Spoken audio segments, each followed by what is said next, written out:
করতেছে, আমি তার জীবন বাঁচি নিয়ে আমি আসছি। আমার বাচ্চা 10-15 বছর, আজকে 2 বছর যাবত আমার বাচ্চা ক্যান্সারের সঙ্গে লড়তেছে। আমি আমার সামর্থ্য অনুযায়ী আমার বাচ্চার জন্য আমি সব করছি। আজকে যখন আমার ছেলেকে অপারেশন করতে হবে, আমি 8 মাস আগে ব্যাংকে দিতে, আমি 8 মাসের প্রতিটা মাসে আমি কিছু আমাকে বলবে আপনার বাচ্চা মৃত্যু হলে আমার কিছু করার নাই, মৃত্যু সবার আছে, এটার কোনো সবার কাছে আছে। আজকে 8টা মাস আমি ঘোরার পর যখন আমি বলছি স্যার আমার দয়া করে আমার বাচ্চার মুখের দিকে তাকান, তখন তারা বলতেছে এটা আমাদের কিছু করার নাই। তাহলে আমার বাচ্চারা যদি মারা যায় সেটার ড্রাইভার কে নেবে?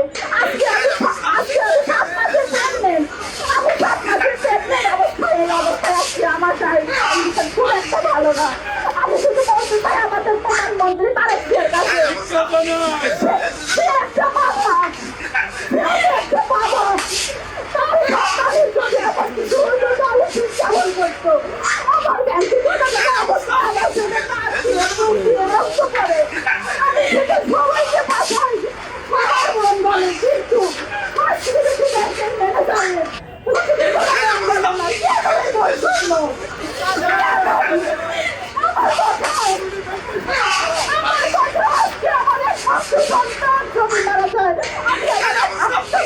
আমি আমাকে 15 বছর করতেছি, আমি তার জীবন বাঁচি নিয়ে আমি আসছি।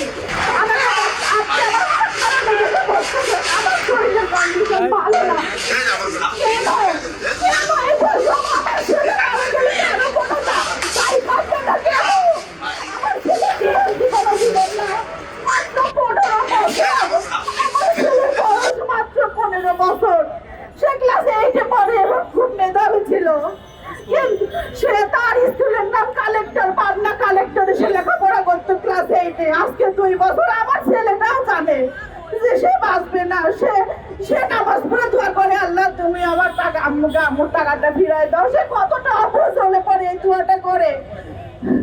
প্লিজ আপনারা দয়া করে অন্তত আমাদের প্রধানমন্ত্রী, সেও একজন বাবা, তার কাছে আমার এই ফরিয়াদটা পৌঁছাই দেবেন। আপনারা আর কিছু করেন আর না করেন, আমি চাই আমার ছেলে সুস্থ হবে, বেঁচে উঠুক।